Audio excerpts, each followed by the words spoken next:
Hello, everybody. Thank you for tuning in to the GSMC Hoops and Heels Women's Sports Podcast, brought to you by the GSMC Sports Network. My name is Samantha Genzer. I'm going to be your show host for you today. We have a very exciting show for you guys. We're going to be covering how Dallas is boosting women's sports interest, the NCAA softball regionals and team rankings, those that are already qualified to compete on the Olympic U.S.A. team, the USWNT roster, and make sure you guys stay till the end where we are going to talk about the top NCAA D1 track and field competitors of this season.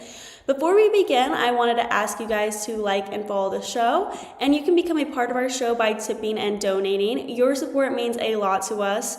Also, we do get a number of questions that come in from viewers during the show, so to ensure that your questions get read on the air, I ask that you use the link gsmcpodcast.net. This puts your questions and comments at the top of the list so that I see them, and of course, it really helps the show. Once again, the link is gsmcpodcast.net.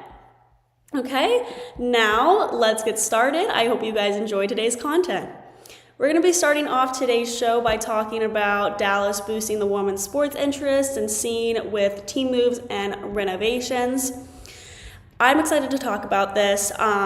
There has been an increasing support in women's sports and interest, and it's been very interesting to see how quickly things have gotten attention in women's sports world. So we're just going to dive right into it. So with the popularity of women's pro basketball and soccer at an all-time high, Dallas is putting millions of dollars on the line to get in the growth. Dallas Mayor Eric Johnson wanted to bring a professional sports team to the city, and in 2022 he started a committee named the Ad Hoc Committee on Professional Sports Recruitment and Retention. In a memo announcing the community's creation, Johnson lamented that the Dallas Cowboys, FC Dallas, and the Texas Rangers, the Dallas Wings, and the Professional Golfers Association had all pulled out of the city. Earlier this year, the Dallas Park and Recreation Department and Fair Park First organization launched an historic $140 million renovation of the 84-year-old Cotton Bowl.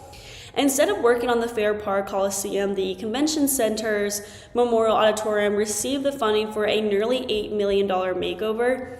But even with the money pouring in, Johnson's dream had appeared to be fuel for a little more than social media teasing. On April 24th, Dallas City Council certified a 15-year, $19 million agreement with the WNBA's Dallas Wings that will move the team to downtown Dallas Memorial Auditorium in 2026. The deal was in the works for 2 weeks. Exactly 2 weeks later, the council authorized a 2-year, $592,000 subsidy to the operators of Fair Park, paving the way for the creation of the Dallas Trinity FC women's soccer team that will kick off its tenure at the Cotton Bowl in August.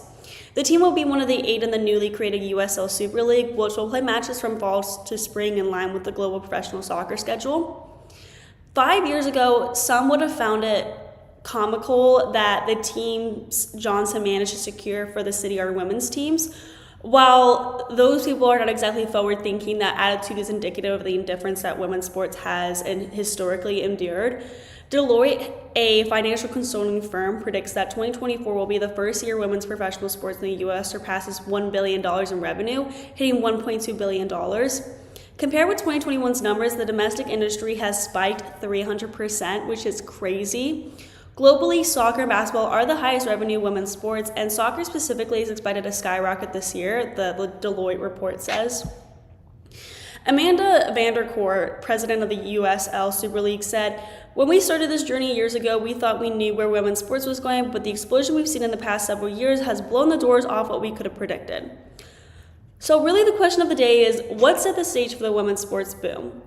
It really all started back in July 2021, where the U.S. Supreme Court ruled that college athletes were allowed to now legally profit from their name, image, and likeness. Interest in women's sports started to really take off then. That March, University of Oregon forward Sedona Price received millions of views on TikTok after creating a series of videos that pointed out the inequalities between the men's and women's NCAA and national championship tournaments. A few months after Price's video, a gender equity review of the NCAA published by the law firm Kaplan, Hecker and Fink called her efforts the contemporary equivalent of the shot heard around the world. While the NCAA looked to make internal changes, female athletes were handed the reins to achieve their own fame. For the first time, the Supreme Court's NIL ruling allowed student athletes to cut deals with brands or local sponsors, introducing the idea of getting paid to play to college-level athletes. In response to the court's ruling, TCU, Texas Christian University, launched an NIL-specific curriculum at the Neely School of Business for its student athletes. An upper-level elective course teaches the basics of legal contracts, brand building, business strategizing, and taxes, as well as how to prioritize mental health and well-being. In the 3 years the course has been active, female athletes have shown a lot of engagement in the program specifically. 4 of the top 5 highest-earning college female athletes are basketball players, according to On3.com. The website's NIL ranking algorithm factors in an athlete's performance, social media influence, and exposure to determine a monetary valuation, which for some athletes is in the millions. Antonio Banos, Associate Director of Texas Christian University's Institute for Entrepreneurship and Innovation, said, prior to July 2021, it was about the performance on the field, on the court, at the pool, at the track. Now there are student-athlete influencers. The audiences are able to see them as much more than athletes because their stories are being told now. It's not just Caitlin Clark, the basketball player, it's who is Caitlin Clark as a woman. I really like the quote. Price, who now plays at TCU, is the 10th highest valued female athlete on On3's list, and TCU commit Haley Van Lith is 5th. Prior to graduating from the University of Iowa, Clark ranked 4th across all men's and women's sports in the NIL ladder. Louisiana State University Angel Reese ranked 8th, which is a huge improvement from tens of years ago. The first wave at NIL era college athletes is aging into the big leagues, and they're taking their millions of followers and fans with them. The 2024 WNBA draft, where Clark and Reese were 2 of the biggest names, was the most watched ever, with 2.45 million viewers on ESPN, a 307% viewership increase from 2023's draft, which was under 600,000. Shortly after announcing their 2026 move to Dallas, the Dallas Wings sold out a game that before the season had never been open to the public. The first preseason game of the year is generally a practice run for Wow, I just completely started. I'm so sorry. It's usually a practice run for facilities and operations staffs, which is according to Greg Bibb, the president and CEO of the Dallas Wings. Just as the athletes coming into the professional leagues are the first to experience the NIL era, they were also the first to grow up watching the WNBA, which was founded in 1996. According to a report published by the Aspen Institute, State of Play 2023, girls are currently participating in sport at the highest rate in a decade. As more girls begin playing basketball at younger ages, the talent pool has become deeper, and each year the talent in the WNBA draft draws more excitement than the year prior. Bibb said, "This business, women's sports, the WNBA, we were already heading in the right direction. Thankfully for Caitlin Clarks and the Angel Reeses of the world, that acceleration in growth is now happening. But we will surely sell out games this summer that do not involve Chicago or Indiana, and I think it just speaks to where we are in terms of the women's sports landscape." So the growing interest in the sports became increasingly obvious to Monica Paul, executive director of the Dallas Sports Commission, between 2017 and 2023. Both years, Dallas hosted the NCAA Women's Final Four tournament. Paul thought things were getting big in 2017 when the tournament's viewership on ESPN beat all previous records. By the time the 2023 tournament rolled around, the hype couldn't really be contained. It was Johnson who first approached the Wings with these plans in the summer of 2022, and Bibb was, quote, immediately impressed by the interest. The final contract agreed upon by the Wings and the City Council keeps the team downtown for 15 years, while the city pays $19 million in subsidies. The money is allocated from revenue from alcohol and beverage sales, the hotel occupancy tax, and convention center profits rather than from the city's general fund, which is very interesting. When the Dallas Wings move to Dallas, the team will be the crown jewel of the convention center's ongoing decade-long project. Other projects in the immediate area include construction of a new convention center and the redevelopment of 30 acres that will become a mixed-use area. The brand new downtown stadium would also give players access to a training facility on par with what would be offered to the Dallas Mavericks. As conversations surrounding equity between men and women's sports continue to prevail, enhanced training facilities for WNBA teams is beginning to trend. Women's teams in Seattle and Las Vegas have recently welcomed state-of-the-art training spaces, and one in Phoenix is under construction. In North Texas, on the high school level, women's soccer is a dominant and kind of an underrated force. The last 5 6A state championships in women's soccer have all gone to Dallas area high schools. In the 5A division, the trophy has left DFW only once since 2015. The success of the local women's soccer community is evidence of an unbelievable market for the sport. As we all know, there are so many players that are from Dallas that have gone to have incredible professional careers, so it makes sense. There are over 100 men's professional soccer teams within 5 leagues across the United States right now. Until now, there have only been 14 women's teams, all in the National Women's Soccer League. The USL Super League will introduce 8 new women's teams with plans to expand to at least 2 more cities in a soccer year. And in the second year for soccer, it's a player-run league, so players can shop around clubs to negotiate the contract they want rather than be literally drafted into one. In conclusion, for all of this, I know this is a lot of information. In conclusion, Dallas recent sports development underscore a significant shift in the city's commitment to women's sports, thanks in large part to Mayor Eric Johnson's vision and dedicated efforts, and of course a lot of other people as well. The establishment of the Ad Hoc Committee on Professional Sports Recruitment and Retention has culminated in transformative projects like the multi-million-dollar renovations at the Cotton Bowl and the relocation of the Dallas Wings to a newly upgraded downtown venue. These initiatives not only enhance the city's sports infrastructure, but also elevate the profile of women's sports, and which has capitalized on their growing popularity and financial potential. As Dallas prepares to welcome these teams, the city sets a progressive example of integrating women's sports into the professional realm, fostering a more inclusive and equitable sports industry. So we're now going to move on to our next segment where we talk about NCAA D1 softball. Before we start, we are going to be taking a short break, so I will see you guys really soon. I feel like I'm losing my mind. Is everybody in the world blind? Please, Lord, give me a sign, a sign. I feel like I'm losing my mind.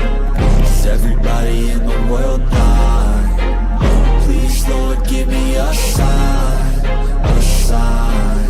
I wanna be the greatest. Everybody on the fake shit. I look around and feel like everybody is the fakest. I make this every day and I'm impatient, hoping one day I blow up from the basement. Statement, the top is so vacant. I don't hear shit that I think is amazing. Waiting for my day when I'm playing sold out shows for 1,000 faces. Hey, give me that crown, get in my way and to be put down. It ain't your place, all this my town. If I want that shit, then I'll get it right now. I'm losing it, the noose it fits, some losing shit, a stupid myth. You choose to live or choose to dip, you choose to fight or lose your grip and lose a gift. I feel like I'm losing my mind. Is everybody in the world blind? Please, Lord, give me a sign, a sign. I feel like I'm losing my mind. Is everybody in the world blind? Welcome back, everybody. So we just got done talking about how Dallas is boosting the women's sports interest with team moves and renovations.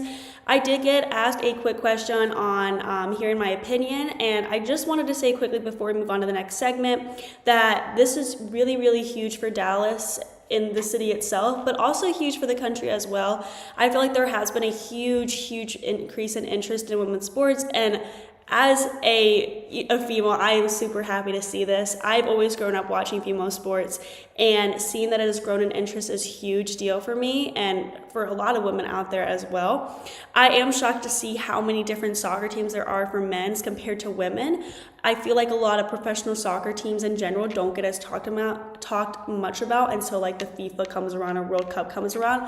But other than that, I'm happy to see there's going to be 8 new teams. I am hoping that there's going to be more progress in the sense of creating more women's teams. But besides that, I'm really happy to see that there is more interest out there in women's sports. So we're now going to move on to the next segment where we talk about NCAA D1 softball. And so the regionals were held on May 16th to the 19th for women's softball, and the super regionals are currently being held today to the 25th. We're going to talk about the states that have the most Women's College World Series titles, and then the rankings of the team based on their performance at the regionals to gear us up for the super regionals that we will be discussed during next week's show. Before we begin, I did want to remind you guys to like and follow the show, and to become a part of our show, to tip and donate using the link GSMCpodcast.net. Your support means a lot to us. We really appreciate the support, guys. Everything that you guys do makes a huge difference, I will say. Also, it puts your comments at the top of the list if you use the link GSMCpodcast.net, just a little FYI. Okay, now that we got that out of the way, let's get into softball. I'm excited to talk about some softball action here.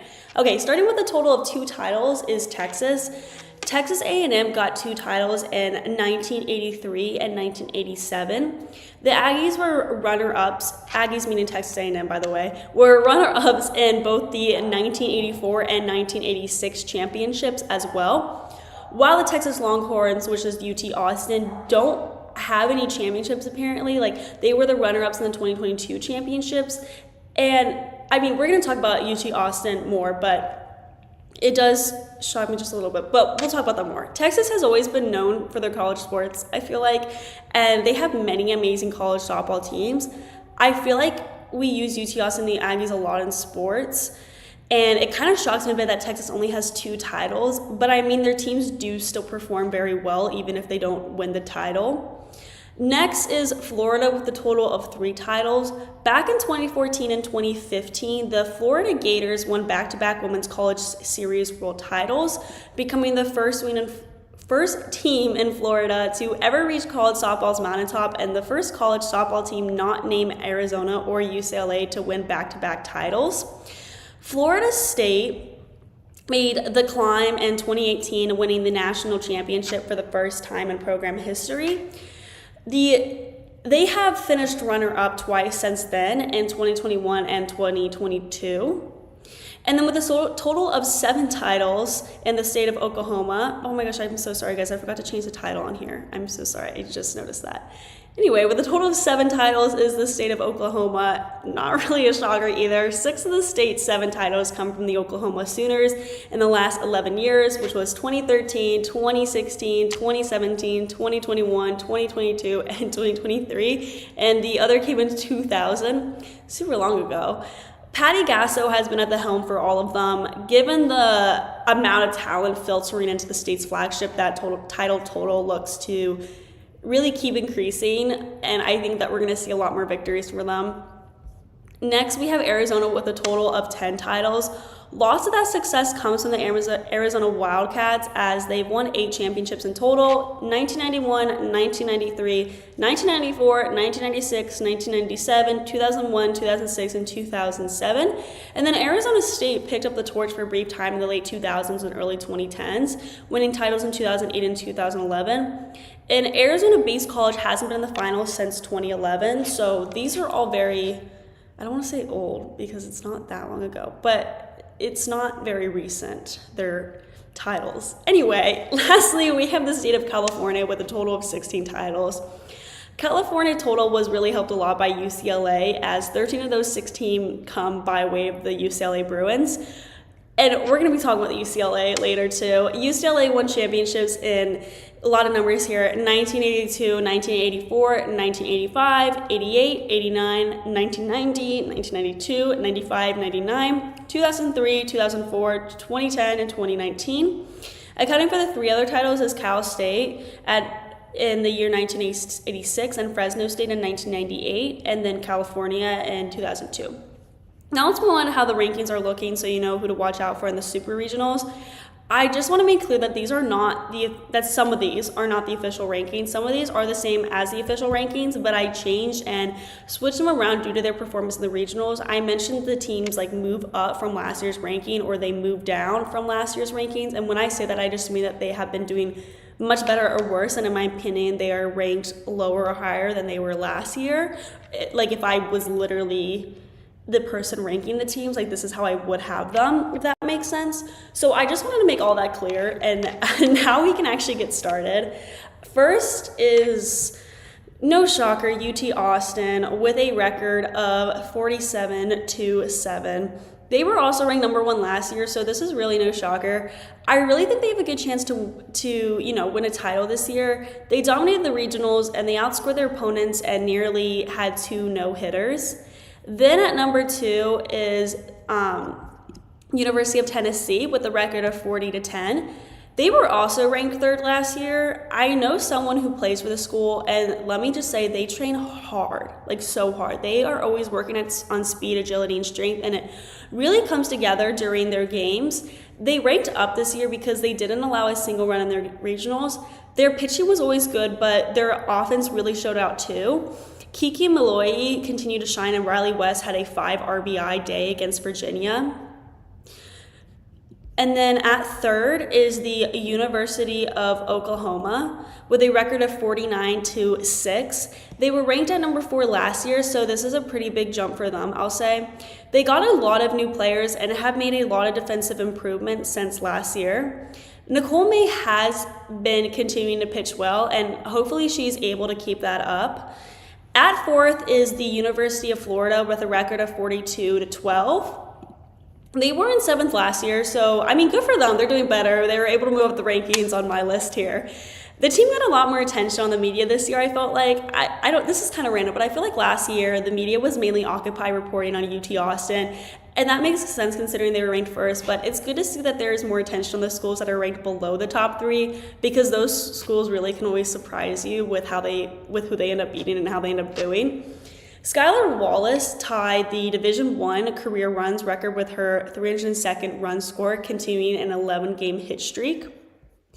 And then moving on at 5th, and I just saw this comment about my name. My name is Samantha Genzer, and I'll type it in the message.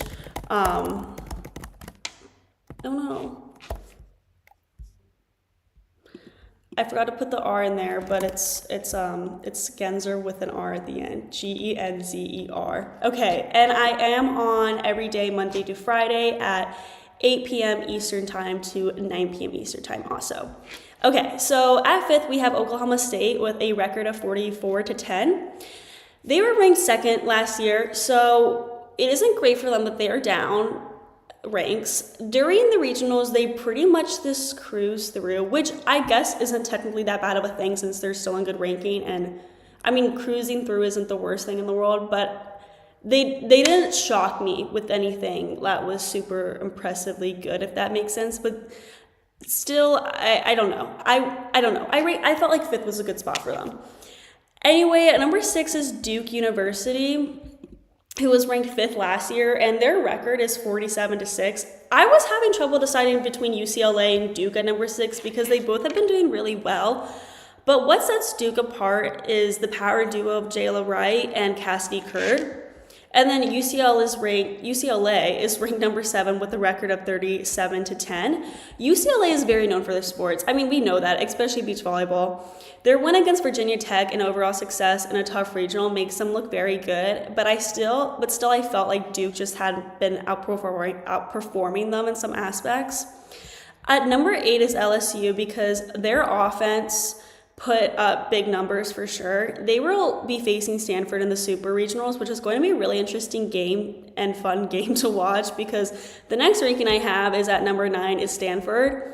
Stanford has a record of 43-13, and they were also ranked 8th last year, so I felt like LSU kind of showed them out a bit. I don't know. We'll see. I'm interested to see how the game goes in the Super Regionals. I think it's going to be very, very fierce competition. Next, at number 10 is the University of Missouri. They had to play out of the elimination bracket when they unexpectedly lost to Omaha in the first of their 3 head-to-head regional games. Lauren Krings has been dominating, though. She started all 4 of Missouri's victories with a 3-0 record and a .56 ERA with 24 strikeouts, which is really absolutely insane.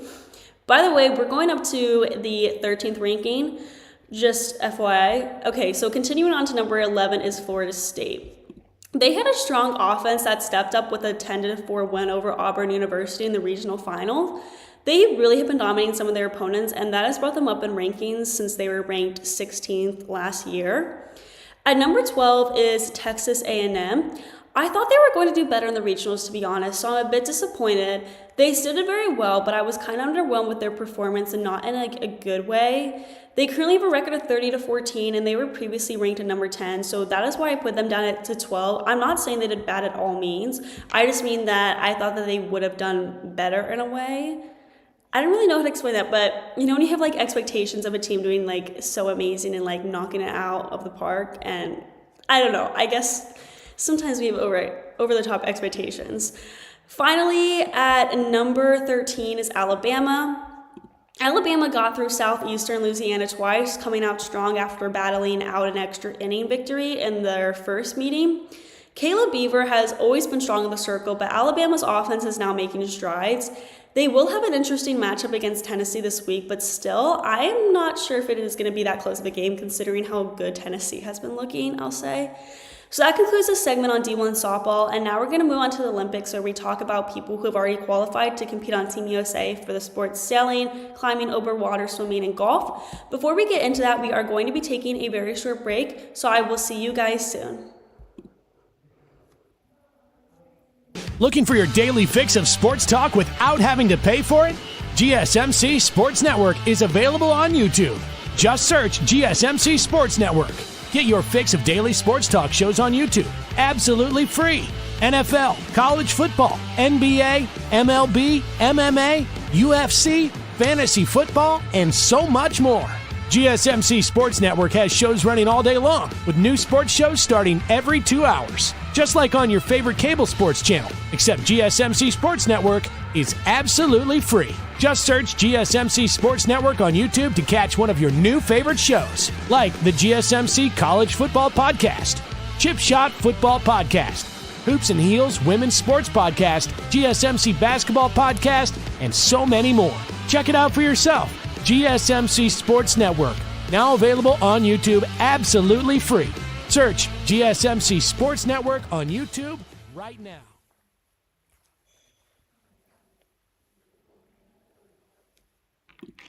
Welcome back, everybody. We just got done talking about the NCAA D1 softball, how they're doing, going up to the Super Regionals. Super interesting. Make sure you guys keep updated with that, and make sure you guys tune in to next week's show because we're going to cover the Super Regionals in softball. We're now moving on to talking about the Olympics because Team USA has announced some of their Olympic qualifiers.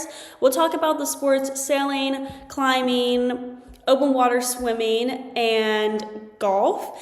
And sorry, I just choked on my own spit. We've already covered beach volleyball, canoeing and kayaking, tennis, table tennis, surfing, taekwondo, wrestling, badminton, cycling, and fencing, and some 2 other of our shows. So if you're interested in seeing that, I recommend that you go check out last week and one of this week's show.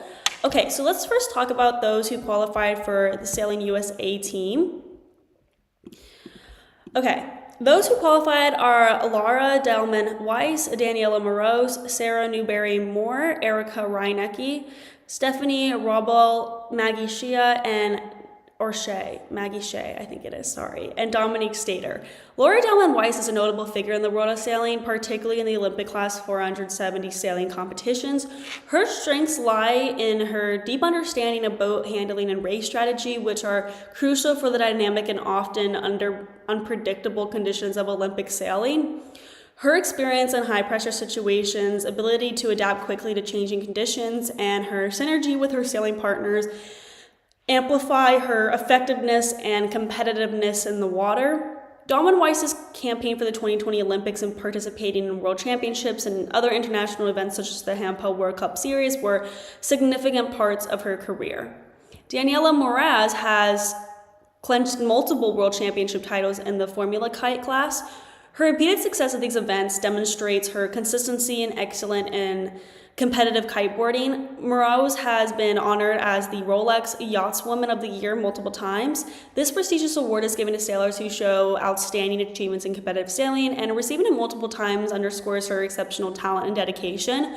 While kiteboarding has not yet been included in the Youth Olympic Games, Moroz's performance in related youth categories and international competitions has been really instrumental in building her reputation and skills in high-level competition settings. She is renowned for her ability to handle high-speed races, mastering the technical aspects of kite control and balance in hydrofoil kiteboarding. Her technical skills are crucial for excelling in the precise and demanding races seen in Olympic kiteboarding.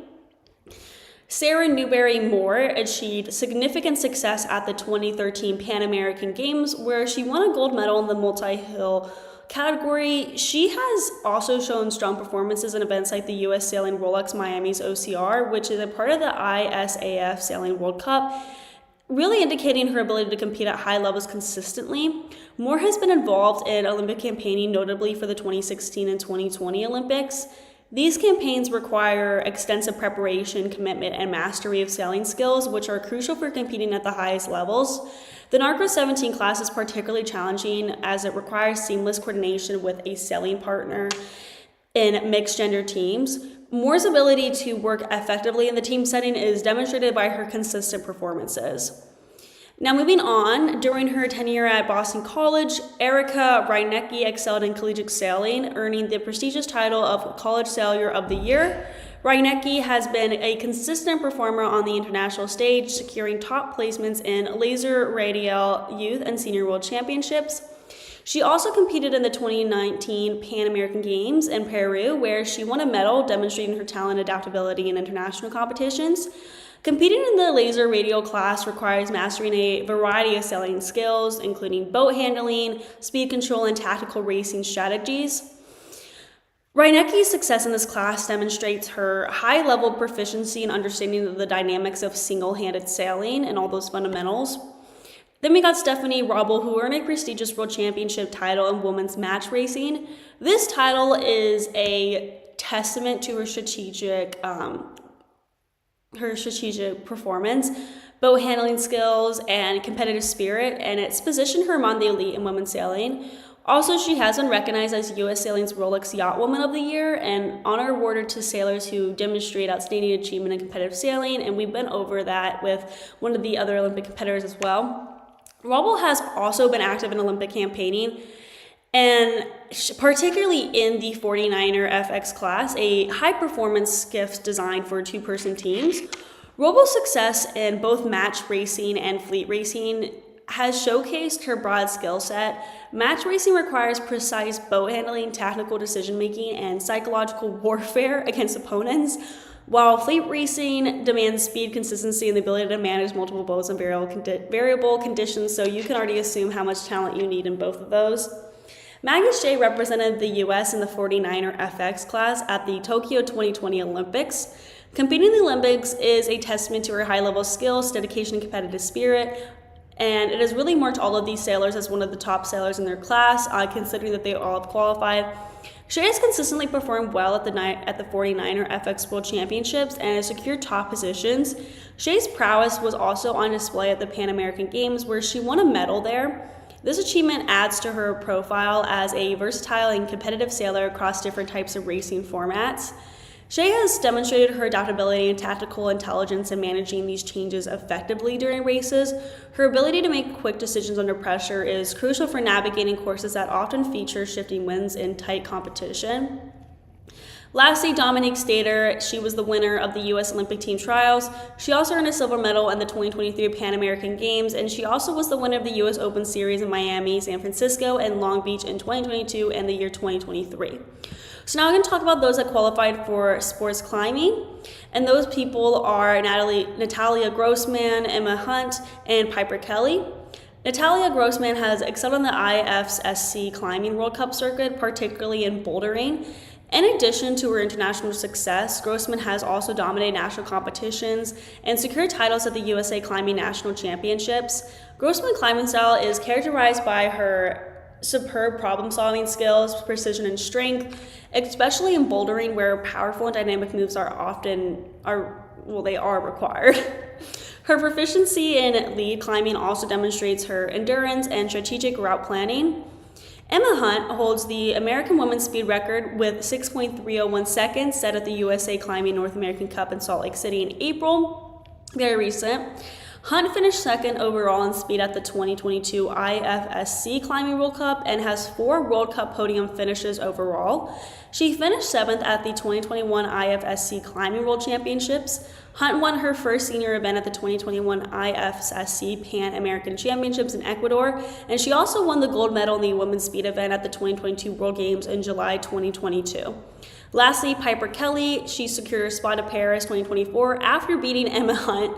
She also competed in the Pan American Games in 2023 and the World Cup in 2023 and 2022. Now let's get into detail about those who qualify for open water swimming. I find open water swimming so interesting. It's like so scary. Anyway, we'll get more into the actual sport some other time. But right now we're just going to talk about Mariah Denigan and Katie Grimes. Denigan has represented the U.S. at various international competitions. She's highlighted her status as one of the country's promising young swimmers.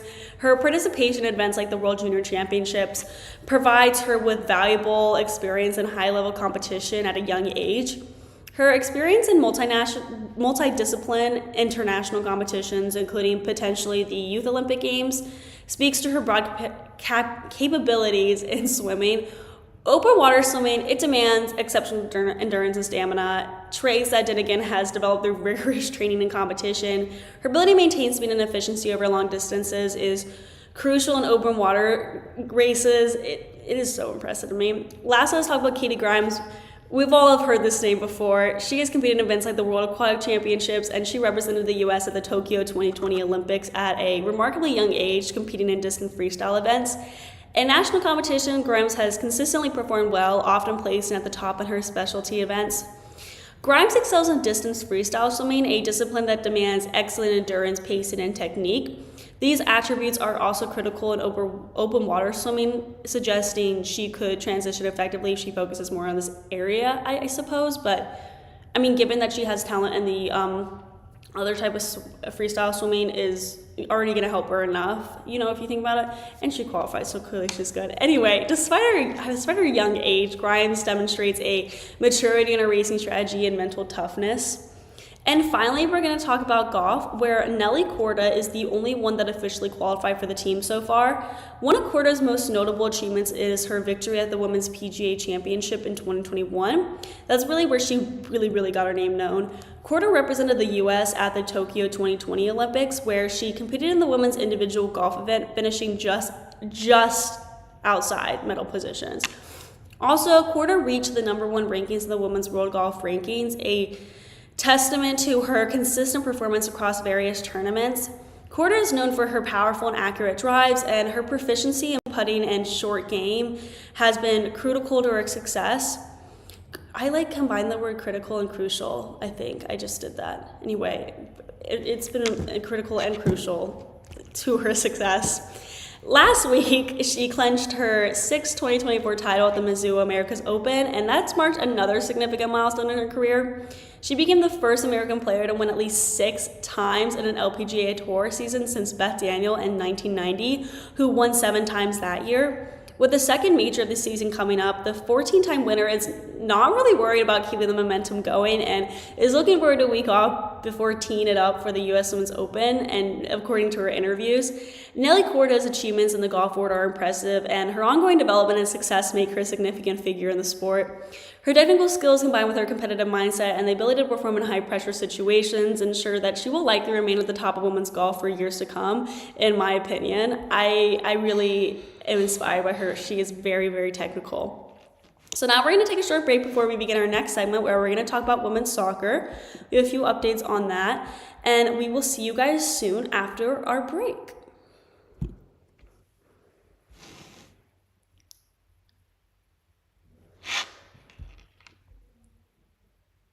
For the best and latest podcasts available anywhere, go to the podcast app on your cell phone and type in GSMC to access free content-rich podcasts on health and wellness, book reviews, sports, entertainment, relationships, social media, movies, technology, finance, and even weird news. Subscribe and download the GSMC Podcast Network's family of shows, available everywhere podcasts are found.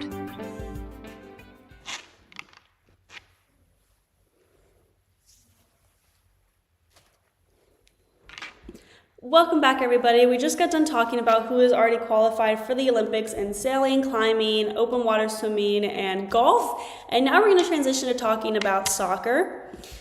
We have a couple updates here, guys, so it's gonna be interesting. We're going to talk about 2 things. First, we're going to talk about the USWNT roster for June Friendlies, and then I'm going to explain some very sad news. So let's just get into the USWNT roster for June Friendlies. Emma Hayes has named her first official U.S. Women's National Team roster after being named new manager in December. She's 23 years old, and the roster, I'm sorry, she's not 23 years old. There's a 23-player roster. I knew I was supposed to say 23, and it's just okay, I'm sorry, guys. Anyway, the 23-player roster will face South Korea in a pair of friendlies beginning June 1st in Commerce City, Colorado on June 1st at Dick's Sporting Good, and we'll conclude in St. Paul, Minnesota on June 4th at the Alliance Field. The 2-game series will be the first matches with Hay coaching on the sidelines, and the first of 4 games with the national team ahead of the Olympics and off games in July. The June roster features 19 players from the 2024 She Believes Cup in April and welcomes the return of Rose Lavelle after a brief period away due to a lower leg injury.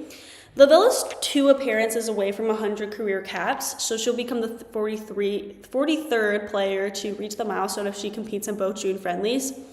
Colorado native Sophia Smith, Mallory Swanson, and Lindsay Horan will get a chance to play in their home state. Hearn is one of the 5 USWNT players who played their club season in Europe, along with Katarina Marcario, Emily Fox, Corbin Albert, and 16-year-old Lily Johans. Literally going to repeat that, 16 years old. That's insane. Like, not only is that insane that you're that good at that age, but also just like thinking that you're playing with people who are so much older than you and you're at their level and everything. Like, that's insane. Anyway, Hay said, "I'm really looking forward to getting started. The preparations have been well underway and I can't wait to get into camp.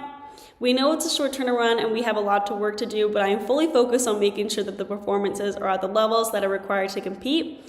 I want to build on the work that Twila Gilgore, who was the former head coach and now assistant coach, has been implementing over the last 6 months. I expect complete commitment from everyone to absorb very quickly the things that I value as the most important so that we can compete this summer. I know they are a highly coachable group and I'm looking forward to challenging them. It's time to go to work. I can't wait to meet the fans and it's really time to get behind the team as we get closer to putting a roster together for the Olympics."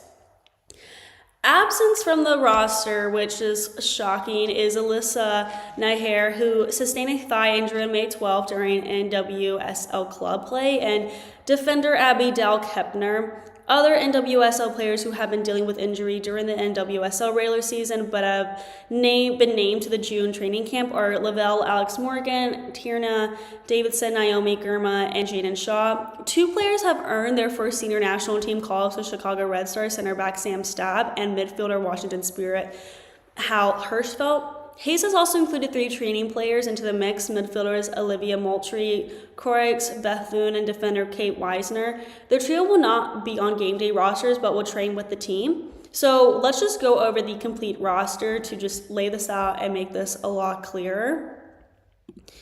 Okay, so there's going to be 3 goalkeepers. First is Jane Campbell from the Houston Dash, Aubrey Kingsbury from the Washington Spirit, and Casey Murphy from the North Carolina Courage. There are 7 defenders rostered: Tierna Davidson from the New Jersey, New York Gotham FC, Emily Fox from Arsenal FC, Naomi Girma from the San Diego Wave FC, Casey Kruger from the Washington Spirit, Jenna Neiswanger from the Gotham FCS, also Emily Sonnet, also from Gotham, and Sam Stabb from the Chicago Red Stars. There's also 6 midfielders rostered: Corbin Albert from the Paris Saint-Germain FC, Sam Coffey from Portland Thorns FC, Hal Hirschfeld from the Washington Spirit, Lindsay Horan from the Olympique Lyon, Rose Lavelle from Gotham, and Lily Johans from AFC Ajax. And then lastly, there are 7 forwards rostered: Crystal Dunn from Gotham, Katarina Macario from the Chelsea FC, Alex Morgan from the San Diego Wave FC, Trinity Rodman from the Washington Spirit, Jaden Shaw from the San Diego Wave FC, Sophia Smith from the Portland Thorns FC, and Mallory Swanson from the Chicago Red Stars. I'm extremely excited to watch 2 players in particular. Alex Morgan, because she's Alex Morgan, we love watching her, and Lily Johans, considering that she's literally 16 years old. So it's going to be interesting to see how she does and how she plays in general too. And seeing Alex Morgan always play is always interesting, and she is so iconic. So I'm excited for those 2 players especially. Now we're going to transition into some sad news in the world of women's sports. Australia prolific striker and captain Sam Kerr will not play at the women's football tournament at the Paris Olympics as she continues her recovery from a serious knee injury, and her participation in the Paris Games has been under doubt after the 30-year-old ruptured her ACL during a training camp in Morocco with her club Chelsea. So this has been kind of known for a little while, but was never, I guess, truly finalized or established. In March, Kerr's father, Roger, told ABC Radio that she was definitely out of the running for the 2024 games. Football Australia had not confirmed Kerr's unavailability until Matilda's head coach Tony Gustafsson on Tuesday announced a 23-member squad for their pre-Olympic friendlies against China, leaving out Kerr. So this is, I guess, when we really were like, oh, like, this is true. Like, I guess I don't know, it kind of hit me. I was like, I heard about when her father said that she's definitely not playing, but seeing her not on the roster was like a true confirmation of, like, she's really not playing. Anyway, the governing body said that Kerr, Australia's all-time top scorer with 69 goals and 128 appearances, would continue her rehabilitation program in her home club environment and would be unavailable for selection for the Paris 2024 Olympic Games. The statement added that the Matildas would also be without attacker Amy Sayer for the Summer Olympics. The latest squad, however, saw the return of defenders Claire Hunt and Courtney Nevin and goalkeeper Lydia Williams. Gustafsson said the 23-member squad was a strong guide to his final Olympic lineup, but some omitted players like injured midfielders Katrina Gorey and Ivy Lewick could come into consideration. Gustafsson said, I think everyone can do the math here and understand that obviously the Olympic roster will be based mostly out of those that are in this upcoming May-June camp. However, we also have some players in Katrina Gorey and Ivy Lewick unavailable for selection for this window, but most likely will be physically unavailable. Oh my goodness, I'm so sorry. But most likely will be physically available to be part of the Olympic roster. This window will be a tough one for me and my staff in terms of evaluating players where they are, and then the final selection process for Paris. So we want to use this camp to summarize the evolved playing style we have built upon in the last couple of months. So go back to what we did at last year's FIFA Women's World Cup and the core things we did well there, and then add to the layers we have worked on since. Then we'll see if we can get more of a complete overview of where we are positioned, work on nuances and details, and get some answers of where we are, what we need to keep working on come the Olympics. This is the second time in a row that injuries have impacted Kerr's participation in a major tournament. Kerr spent most of her time on the bench during the 2023 Women's World Cup, which was co-hosted by Australia and New Zealand, after she picked up a calf strain. She was expected to play a major role for Australia at the Paris Games after they missed out on a medal at the 2021 edition in Tokyo, but will be forced to watch her team from the sidelines. Australia will play friendlies against Asian Cup champions China on May 21st and June 3rd in Adelaide and Sydney respectively before they travel to Paris for the July-August Olympics, where they will bid for their first Olympic medal after making the semifinals of the World Cup on home soil last year. So just a little FYI there. So now we're going to move on to our next segment. I'm like so sad, like just talking about this, because, you know, she's so like known for how many goals that she's scored. And I'm like, well, like, and she's missed out on another tournament. And it's like, well, now she's missed out on the Olympics. Like that's huge. And also just like hearing that she's definitely not going to be there and then, but like never believing it. And then you actually see that she's not there. I don't know. It's just sad. So we're going to move on to our next segment, which is our last segment, where we're going to talk about the top NCAA D1 women's track and field competitors of the season. Before we get into that, we are going to be taking a short break, so I will see you guys really soon.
Welcome back, guys. Thank you guys for joining for our last segment. We just got done talking about the USWNT roster and Sam Kerr's Olympic setback, where she will be missing the Olympic Games due to an ACL injury. And we're now going to transition to talking about the top NCAA D1 women's track and field competitors of the season.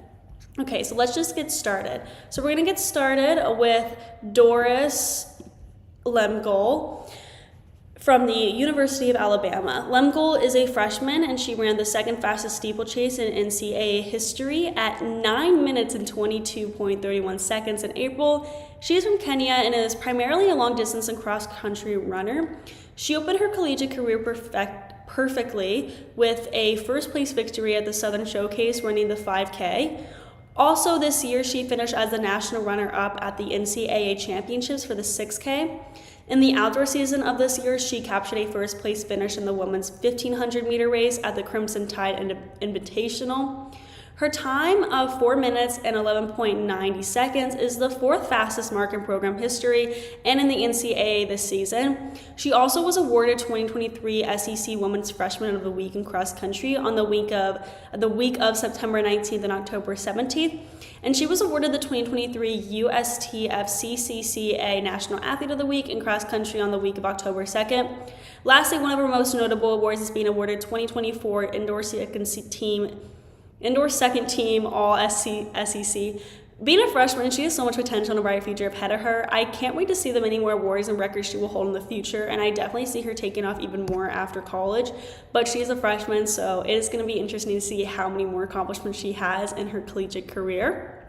Next, we're going to talk about Mackenzie Long from the University of Mississippi. She is the number 5 performer in collegiate history and ran 6th fastest all-time 200 meter. She stepped up big time at the SEC Championships with her 22.03 finish, and she finished in second. She was a 3-time NCAA qualifier and 3-time NCAA East Region qualifier for the 100 meter, 200 meter, and 4x100 meter relay. She was on the first team All SEC and was the SEC champion in the 200 meter. She also was a 2-time SEC medalist, earning gold in the 200 meter and bronze in the 100 meter dash.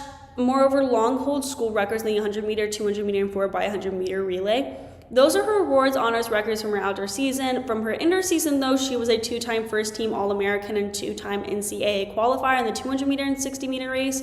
She was a SEC silver medalist in the 200 meter dash, 2-time SEC scorer in the 200 meter and 60 meter, and a 3-time school record holder in the 60 meter, 200 meter, and 300 meter dash. Long is a senior, so it is sad to see that she is graduating soon, but just based on her records, times, and awards, I think it'd be interesting to see if she decides to try to compete in the professional level. Now let's talk about Kaylin Brown from the University of Arkansas. Most notably, she ran the 49.95 seconds in the 500 meter dash, making her the second fastest freshman in collegiate history. Since then, Brown has pretty much become the fastest freshman and 4th fastest woman ever. She also set a career best of 53.11 seconds and claiming a 400 meter bronze medal at the 2022 U.S.A. U20 Championship, competing with purpose-driven North Carolina Elite Track Club. To add, she's a silver medalist at Nike Outdoor Nationals and earned a gold medal in the mixed 4x400 meter relay at the 2022 World U20 Championships. Clearly, she specializes in the 400 meter dash. That's where she is a record holder. So now let's talk about Hilda Alamoy. I'm sorry if I'm pronouncing that wrong. From the University of Alabama. She ran the 5,000 meter in 15 minutes and 6.42 seconds. And this is one of the most impressive distance performances of the year. Another remarkable accolade of hers are that she currently holds the indoor University of Alabama school records in the 3,000 meter at 8 minutes and 45.50 seconds. She also was the number 2 all-time in the indoor distance medley relay, outdoor 5,000 meter, and outdoor 10,000 meter for her school. In addition to this, she is a 2023 cross-country SEC Championships bronze medalist, 2023 cross-country women's runner of the week, and 2023 outdoor SEC bronze medalist in the 5,000 meter event. Also, one of her most notable achievements was that she clocked an NCAA leading 32 minutes and 22 seconds in the women's 10,000 meter to claim first place at the Stanford Invitational. She is currently a sophomore, so she has a couple more years to shine at the University of Alabama, and I'm hoping to see her take off in the professional track and field world after she graduates. Moving on to the next person, I want to talk about Maya Ramson from Harvard. In between the final conference championship week and NCAA first round competition, Ramsden headed to the USATF LA Grand Prix, where there she ran a New Zealand 1,500 meter national record in 4 minutes and 2.58 seconds, the second best time in NCAA history.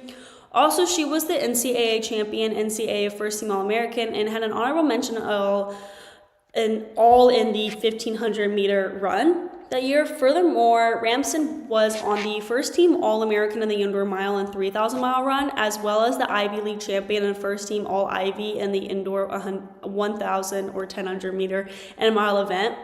To add, she was awarded the NCAA Elite 90 award at the indoor championship meet and is the Harvard record holder in the 1,500 meter, 5,000 meter, and indoor mile. I'm going to share some of her times because I think they're so insanely impressive. In the mile, her best is 4 minutes and 24.83 seconds. That is so crazy. In the 800 meter event, her best time is 2 minutes and 9.99 seconds, literally less than half of her mile time. She has made huge improvements. Before attending Harvard, her 1,500 event time was a couple of seconds more than her current mile personal best. Like, just think about that. Like, her mile is a 1,600 meter event, right? And your 1,500 event is a couple more seconds than your 600. Like, that's insane. Like, just think about that. Okay, huge improvement. Kudos to her. Next, we got Jacia Sears from the University of Tennessee. She ran the second fastest women's 100 meter time in NCAA history when she finished in 10.77 seconds at the Tom Jones Memorial Invitational. Only current 100 meter world champion Sha'Carri Richardson has ever won faster collegiately. So seeing Sears' record really shows her potential to be a world icon and a fierce competitor in the professional league and in the Olympics if she decides to move on to there. It'd be interesting to see if she does. Next, we definitely need to take a look at Jada Ross from the University of Oregon. She holds a lot of collegiate record throws. She threw 19.71 meters for the first time with the Trident Invite to set the newest collegiate record. In the summer 2023 season, she was the NACAC champion in the shot put with a best of 18.23 meters. And then during last year's season, she was the NCAA championship qualifier, beginning the year with a second place showing of 17.4 meters. And took possession of second in UO history at Don Kirby Invitational, and then capped the regular season with a lifetime best effort of 18.23 meters. For the shot put, she placed first at a lot of different events. Here are the places and dates where she placed first, and these all took place the same year, by the way, this year, 2024. January 3rd, UW Preview in Seattle. January 27th, Razorback Invitational. February 24th, Ken Shannon Last Chance. April 6th, UC San Diego Trident Invitational. April 27th, Desert Heat Classic. And May 11th, Pac-12 Track and Field Championships in Boulder, Colorado. So that is where she has placed first in the shot put this year. Ross is also known for her discus and where she placed first at the March 23rd Oregon Preview, May 3rd Oregon Twilight, and May 27th Pac-12 Track and Field Championships in Boulder, Colorado. Up next, let's talk about Nikisha Price from the University of Arkansas. She ran the third fastest time in collegiate history in the 400 meters, running at a time of 49.32 seconds. She also reached the semifinal of World Athletic Championships held in Hungary with a 50.38 seconds in the first round and 51.24 seconds in the semifinals in the 400 meter dash. She also earned a silver medal competing in the 4x400 meter relay at the World Athletics Championships with Price on third leg, splitting 50.16 seconds.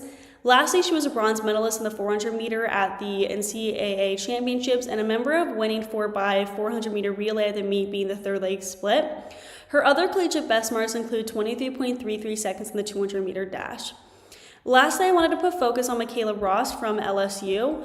One of her top performances of the season was the outdoor 800 meter race, but she also performed very well in the 600 meters as she set a collegiate record there. Her other most notable accomplishments is that she was on and awarded the 2023 USTFCCCA South Central All-Region, 2023 All-LSWA Women's Cross Country Team, 2022 USTFCCCA South Central All-Region, 2022 LSWA Women's Freshman of the Year, 2022 Guys, I'm so sorry, abbreviations are hard.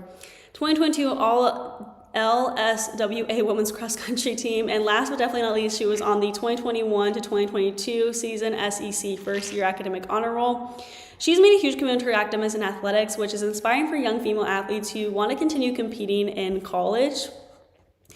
That concludes our show for today. I hope you guys enjoy tuning into the GSMC Hoops and Heels Women's Sports Podcast presented by the GSMC Sports Network. I really appreciate you guys tuning in. Your support means a lot to us, so please remember to subscribe to the show and leave a positive review. It really does make a difference. We also invite you to follow us on Facebook, Twitter, TikTok, and Instagram for more content and updates. Thank you guys once again, and have a wonderful day.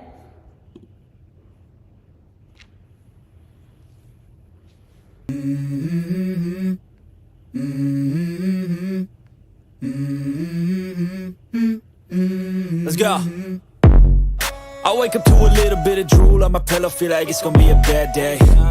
Yeah, I'm tired of shit, and the coffee ain't hit yet, damn, ain't that great. I don't wanna go